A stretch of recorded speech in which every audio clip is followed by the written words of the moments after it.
నమస్కారం అండి. నమస్తే సుధాకర్ గారు. ఎంతో పవిత్రంగా ప్రజా సమస్యల మీద పోరాడాల్సిన అసెంబ్లీ ఈరోజు పూర్తిగా ఖాళీ అయిపోయినట్టు, ఏదో పాఠశాలకు సెలవిస్తే ఎలా అయితే ఉంటుందో ఈరోజు అసెంబ్లీ సమావేశాలు జరగని రోజులు ఎలా ఉందో యాజ్ ఇట్ ఈస్గా అలాగే కనపడింది. అసలు ఇలాంటి పరిస్థితి ఎందుకు వచ్చింది? ఎందుకు సభ్యులు లేక ఈరోజు సమావేశాన్ని వాయిదా వేయాల్సిన పరిస్థితి వచ్చింది?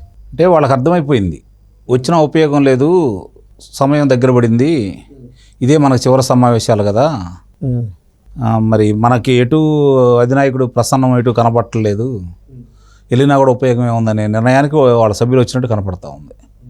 సుధాకర్ గారు, నేను గతం నుంచి కూడా చెప్తానే ఉన్నాను, ఈ పార్టీ నుంచి రమారమి 92 మంది శాసనసభ్యులు ధిక్కార స్వరం వినిపిస్తారని నేను ఎప్పటి నుంచో మాట్లాడుతూ ఉన్నాను.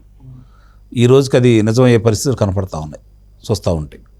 ఎందుకంటే సహజంగా ఎన్నికలు సమీపించే కొంది సమరోత్సాహం ఉండాలి అవును పార్టీలలో. ఇక్కడ తిరోగమనం చాలా స్పష్టంగా కనపడుతుంది. అలాగే ఉత్సాహం ఎక్కడా లేదు. మీరు మొట్టమొదటి రోజు గవర్నర్ గారి ప్రసంగం అప్పుడు కూడా మీరు పరిశీలించారో లేదో, ఎవరి ముఖంలో కూడా ఆనంద ఛాయలు లేవు. ఒక రకమైనటువంటి నైరాశ్యం కనపడతా ఉంది వాళ్ళలో. అర్థం కాలే ఏంటా ఇంత ఇట్లా ఉన్నారు అనుకుంటే రోజు రోజుకి అలానే కనపడుతుంది తప్ప, అది ప్రతిపక్ష నేతల మీద ఎదురుదాడి చేయడానికి వాళ్ళిద్దరు మాట్లాడుతున్నారే తప్ప వాళ్ళల్లో మునుపడు ఉత్సాహం ఉద్రేకం కూడా కనపట్ల. మరి ప్రతిపక్షాలను ఎటు బయటికి పంపిస్తున్నారు, అవకాశం లేదు, వీళ్ళే ఉండాలి 151 మంది. సరే, ఒక 4 బయటికి వెళ్ళారనుకుంటే 4 వచ్చారు. 4 బయటికి వెళ్తే 5 వచ్చారు కదా, వాళ్ళకి 152 మంది ఉండాలా. మరి 152 మంది ఎంతమంది ఉండారో కనపడతానే ఉంది. అంటే ఇది వాళ్ళకి ప్రమాద గంటికలు మోగుతున్నాయి, అర్థమైపోయింది వాళ్ళకి.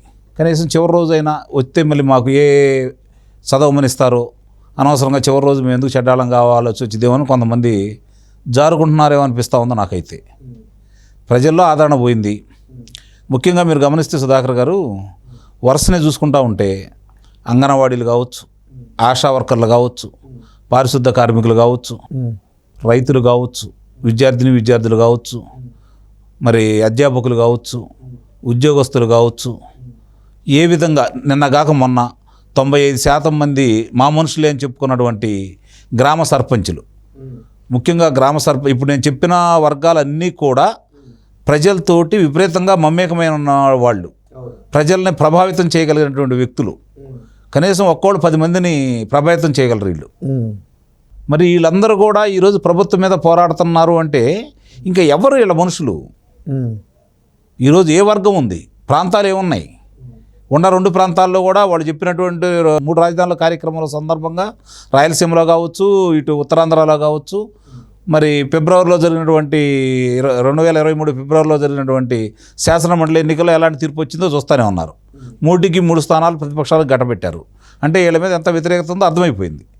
ఈరోజు దానికి చాలదన్నట్టు పులి మీద పుట్టలాగా ఈరోజు జరుగుతున్న పరిణామాలను ఒక్కొక్కటి పరిశీలించుకుంటూ ఉంటే, ఇందాక మీరు గమనించారో లేదు, ఆ అబ్బాయి జనపల్లి శ్రీనివాస్ అనే వ్యక్తిని సానుభూతి కోసం ఆ రోజు అతనికి ఏదో మాయ మాటలు చెప్పి నేనే చేశానని చెప్పించుకుంటే 5 సంవత్సరాల కారాగారంలో మగ్గి 5 సంవత్సరాల పైచిలుకు ఈరోజే ఆయనకి బెయిల్ వచ్చినట్టుంది.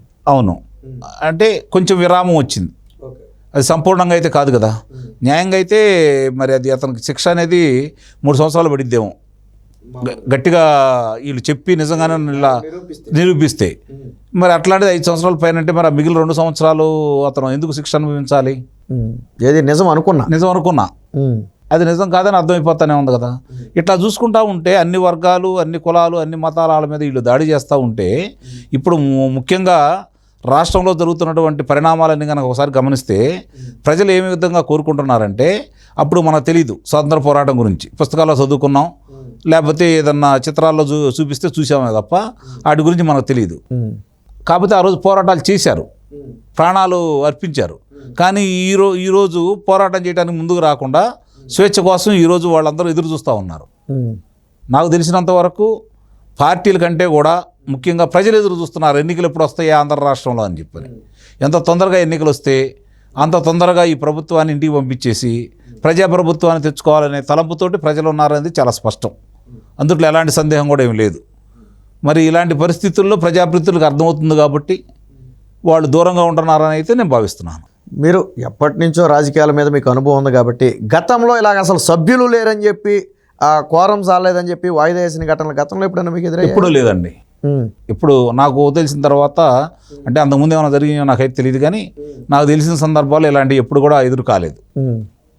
ఇదే మొదటిసారి చూడటం, మొదటిసారి వినటం కూడా. అంటే సాధారణంగా అసెంబ్లీ సమావేశాలు అంటే ప్రజలందరూ కొద్దిగా ఆసక్తి చూపుతారు, మన నియోజకవర్గ సమస్యలు ఏమైనా ప్రస్తావిస్తారేమో, లేదా కొత్త వాటికి మనకి ఏమన్నా హామీలు ఏమైనా దొరుకుతాయేమోనని ఎదురు చూస్తుంటారు. అవి మర్చిపోయి ప్రజలు చాలా సంవత్సరాలు అవుతుందండి. ఇప్పుడు దాడులు, ప్రతి దాడులు, తిట్టదండకాలు తప్ప ప్రజా సమస్యల గురించి, ప్రాంతానికి ఇది చెయ్యాలి, నా ప్రాంతంలో నా నియోజకవర్గ పరిధిలో ఈ వంతెనలు నిర్మించట్లేదు, లేకపోతే ఈ వాగుల మీద వంతెనలు నిర్మిస్తే మాకు సౌకర్యంగా ఉంటుంది, మీరు ఎప్పుడు నిర్మిస్తారు, ఈ రహదారులు ఎప్పుడు పూర్తి చేస్తారు, లేకపోతే మాకు చెరువుకి మంచినీరు ఎప్పుడు వస్తుంది, కాలువలు ఎప్పుడు బాగు చేస్తారు, సాగునీరు ఎప్పుడు అందిస్తారు, మాకు పంటలకు సంబంధించినటువంటి మరి గిట్టుబాటు ధరలు ఎక్కడ ఏర్పాటు చేస్తారు, లేకపోతే మా మండల పరిధిలోనో మా నియోజకవర్గ పరిధిలోనో శీతల గిడ్డంగులు ఏర్పాటు చేయండి, మాకు ఉపయోగం జరుగుతాయి. ఇలాంటి సమస్యల గురించి అడిగే అవకాశం కనపట్లే ఇప్పుడు. అధినాయకుడు చెప్తాడు, సమస్యల గురించి కాదు, వాళ్ళు మాట్లాడతారు, మీరు తిట్టండి, దాని గురించే మాట్లాడుకోవడమే తప్ప సమస్యల గురించి, ప్రజల గురించి అడిగే ఆలోచన కానీ, అడిగేంత తీరిక కానీ వీళ్ళకి లేదు. కాబట్టి ప్రజా సమస్యల గురించి ఈరోజు వీళ్ళు ప్రస్తావిస్తారు, ఇంకా అయిపోయింది, ఇంకేముంది, ఇంకా దీంతో ఈ సమావేశాలతోటి చివరయ్యే కదా, మళ్ళీ సమావేశాల జరిగే అవకాశం ఎటు లేదు. ఈ చివరిలోనైనా కొంతమందికి ఇంతకుముందు గతంలో మాట్లాడిన వాళ్ళకి కొంచెం పాప ప్రక్షాళన చేసుకునే అవకాశం దొరికి వాళ్ళు ఏదైనా మంచిగా మాట్లాడాలని చూస్తుంటే అది కూడా కనపట్ల. కాబట్టి ఆ ఆశలు కూడా వాళ్ళకి అడియాసలు అయిపోయినాయి. మీరు అన్నట్టు శాసనసభ్యులు 151 మంది, మొత్తం 175 మంది ఉంటే 152 మంది ఈరోజు వాళ్ళు ఉంటే, చివరి రోజులు కళకళలాడుతూ ఉంటూ వాళ్ళ సమస్యలు ఏంటి దాని గురించి మాట్లాడుకొని, చివరిలో ఏదన్నా నియోజకవర్గానికి రావాల్సిన నిధులు ఏదైనా ఆగిపోయి ఉంటే అవి తెచ్చుకొని వాటిని పూర్తి చేసి ఆ పనులు త్వరగా పూర్తి చేసుకొని వాళ్ళ చేత ప్రారంభోత్సవాలు చేసుకునే అవకాశాలు చూసుకోవాల్సింది పోయి ఇలా నైరాశ్యంలో ఉండటం మాత్రం ఇది కొంచెం విచిత్రంగానే ఉంది. అంటే పరిస్థితి, ప్రజాభిప్రాయం ఏంటో వాళ్ళకి తెలిసిపోయింది.